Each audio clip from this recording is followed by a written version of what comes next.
Hello అందరికీ, మీలో ఎంతమందికి రవ్వతో చేసే లడ్డూలు అంటే ఇష్టం? నాకైతే చాలా ఇష్టం. ఈ రెసిపీని సింపుల్ అండ్ టేస్టీగా ఎలా చేయాలో చూసేయండి. ఫస్ట్ అయితే ఒక కప్పు రవ్వ తీసుకొని తర్వాత కడాయిలో 2-3 టేబుల్ స్పూన్ ఆయిల్ యాడ్ చేసుకొని రవ్వని లో ఫ్లేమ్ పైన 8 to 10 minutes మంచిగా ఫ్రై చేసుకోవాలి. మనం ఈ రవ్వని ఎంత మంచిగా ఫ్రై చేసుకుంటే లడ్డూలు టేస్ట్ అంత బాగుంటాయి కాబట్టి కలుపుకుంటూ మంచిగా ఫ్రై చేసుకోవాలి. తర్వాత ఇందులోకి కాచి చల్లార్చిన పాలను యాడ్ చేసుకొని ఉండలు కట్టకుండా స్మాష్ చేసుకుంటూ 2-3 minutes మంచిగా ఫ్రై చేసుకోవాలి.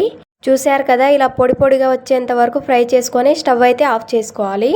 తర్వాత మనం ఏ కప్పుతో రవ్వ తీసుకున్నామో అదే కప్పుతో 1/2 cup షుగర్ తీసుకోవాలి. అందులో 3-4 యాలకులు యాడ్ చేసుకొని చక్కెరను మిక్సీ పట్టుకోవాలి. మనం ఫ్రై చేసుకున్న రవ్వ ఉంది కదా, అందులో మనం మిక్సీ పట్టుకున్న చక్కెరని యాడ్ చేసుకొని మంచిగా కలుపుకోవాలి. తర్వాత లడ్డూలు చేసుకోవడమే. టేస్ట్ చాలా బాగుంది.